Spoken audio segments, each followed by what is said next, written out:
Monsieur le ministre, vous avez suivi donc le point dans les régions. À Matam, c'est le fleuve qui inquiète avec la cote d'alerte. Ensuite, il y a eu Tambacounda. Heureusement, le Mamakunda, les eaux sont parties. Il y a la situation à Kédougou également. On peut faire le point sur la cote d'alerte à Tamba et à Kédougou aussi. Excellent. Cette question qui est évoquée dans ce reportage pose une problématique majeure dans la gestion des inondations.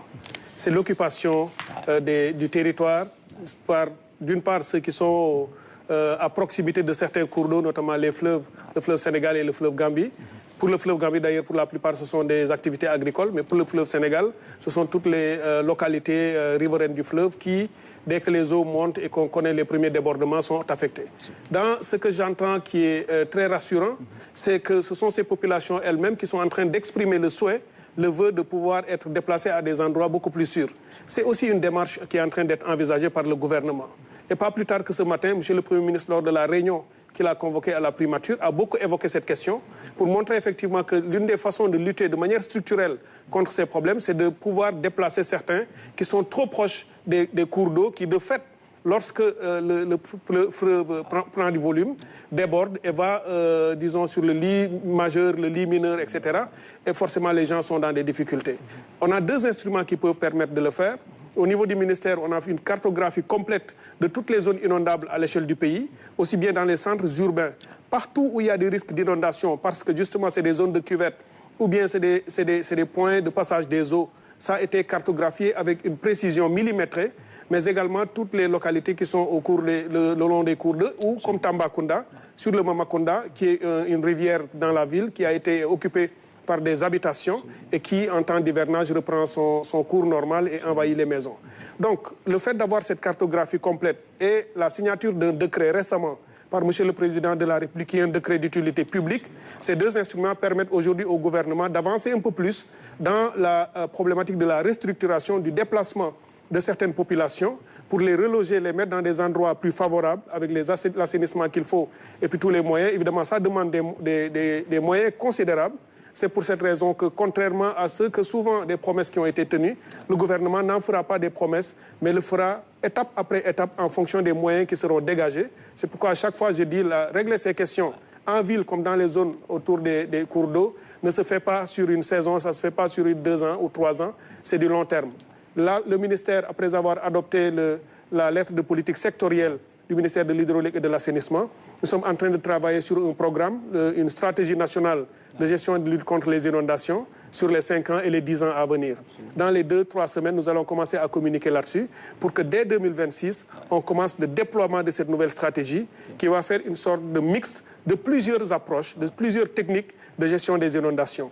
Il y a toute la dimension technique avec la montée en puissance de toutes nos structures opérationnelles, que ce soit ONAS, que ce soit la direction de la prévention des inondations, mais également les structures opérationnelles qui sont dans d'autres ministères, comme vous l'avez montré, le travail remarquable que les sapeurs-pompiers font.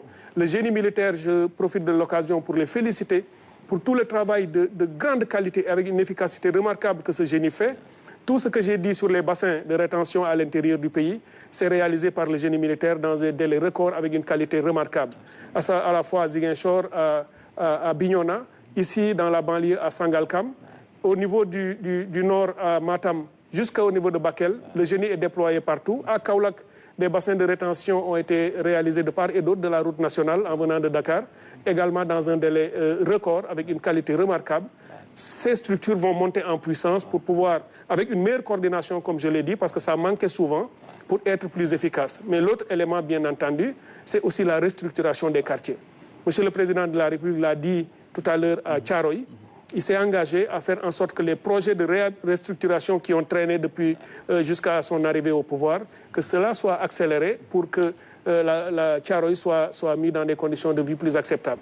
On a identifié aussi dans Dakar et dans d'autres villes tous les points bas sans exutoire ou des voies de passage d'eau avec le décret d'utilité publique et après concertation avec les collectivités locales, après échange et dialogue avec les populations, parce qu'il ne s'agit pas de leur imposer une formule et une solution, il faut en discuter avec eux, convenir de ce qui est véritablement leur intérêt et qu'elles se l'approprient et acceptent d'être déplacées dans des meilleures conditions pour que ces zones libérées soient remises en état avec des ouvrages d'assainissement collectif pour tout le monde, ou bien même en faire des espaces verts, ou bien permettre de faire des canalisations pour drainer les eaux hors des quartiers. Donc toutes ces solutions sont en cours d'élaboration dans le cadre de la lettre de politique sectorielle. Nous voulons placer la gestion de l'assainissement et des inondations sous le sceau de l'anticipation, de la proactivité, mais également de l'efficacité. Parce que le Premier ministre l'a dit lors de la déclaration de politique générale, il veut que nous passions d'une logique de dépenses à une logique de résultat. Avant, on vous disait on a dépensé tant de milliards, on a investi beaucoup d'argent dans les inondations. Mais à quelle fin? On se rend compte qu'aujourd'hui, tout cet argent qui a été dépensé, si on avait ne serait-ce que le 10e, ces 15 derniers mois, sans doute qu'on aurait fait beaucoup plus de choses. Puisque l'engagement, la réactivité, mais aussi la volonté de faire les choses correctement et en particulier en relation, en échange permanent et direct avec les populations, permet d'atteindre des résultats assez intéressants. À Tambacounda, on a vu votre anticipation à donner des résultats puisque les eaux du Mamakunda sont parties. Ce n'était pas le cas, donc les premières pluies. Et aussi à Kédougou, est-ce qu'avec vos services, vous avez la cote d'alerte? Oui, les codes d'alerte, en fait, c'est nous qui les produisons. C'est la direction de la gestion et de la planification des ressources en eau du ministère de l'Hydraulique et de l'Assainissement qui a ses stations hydrométriques le long des cours d'eau et qui, tous les jours, relève plusieurs fois le niveau de montée des eaux. Aujourd'hui, nous sommes en train de regarder de près ce qui se passe à Matam, à Bakel, mais également à Kédougou, où, si les tendances se poursuivent avec ce qu'on a constaté ces 48 dernières heures, il est probable qu'on ait les premiers débordements plus tôt que prévu, même d'ici 48 à 72 heures. Peut-être qu'on peut, parce que ça dépend aussi des montées ou non des eaux depuis la Guinée, depuis le Mali, etc. Okay. Maintenant, ça, nous regardons de près. Nous avons déjà déclenché tout le dispositif sur le terrain, avec les collectivités locales, avec l'administration territoriale, avec les sapeurs-pompiers et le génie militaire, pour parer, disons, à toute éventualité et préparer nos concitoyens.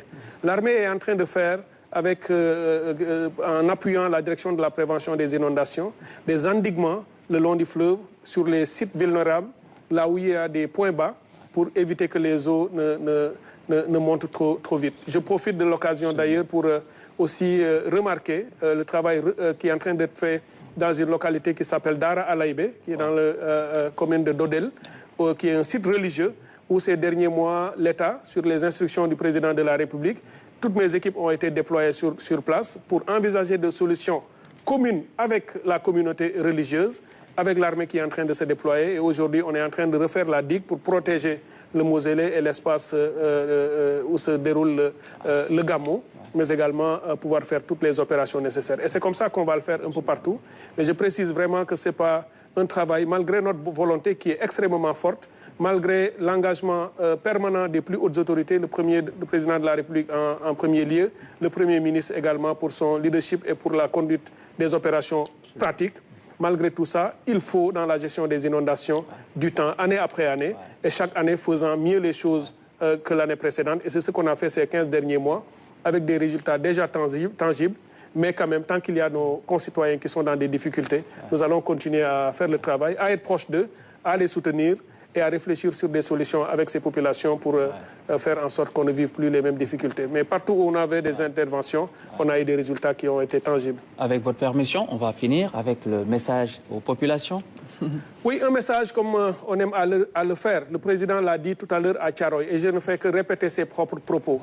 C'est de dire aux Sénégalais qu'il nous appartient tous collectivement et ensemble de nous mettre en position, en situation de combat pour faire face à ces phénomènes. Mais au-delà de ces phénomènes naturels, faire face aux questions de développement de manière générale. Notre pays aujourd'hui a un leadership affirmé. Il a un président de la République qui est saisi des questions, qui a montré son engagement et sa détermination. Il vient de le prouver. Nous avons un Premier ministre dont c'est le quotidien.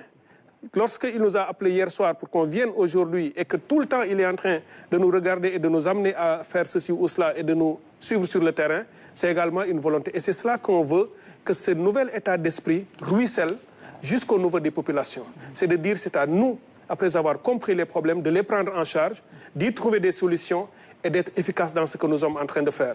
Notre approche est la responsabilité vis-à-vis de nos concitoyens. Nous ne ménagerons pas notre peine et notre sueur, évidemment, et pour pouvoir, peut-être par des pas petits dans un premier temps, mais décisifs et permanents pour avoir des solutions durables.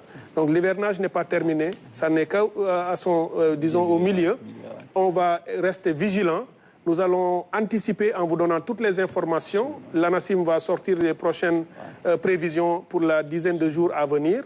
Il y a sans doute aussi des pluies qui seront attendues. Il faudra rester déterminé. Je lance aussi l'appel aux acteurs communautaires sur le terrain, aux collectifs, aux volontaires et à tout le monde de continuer à nous appuyer.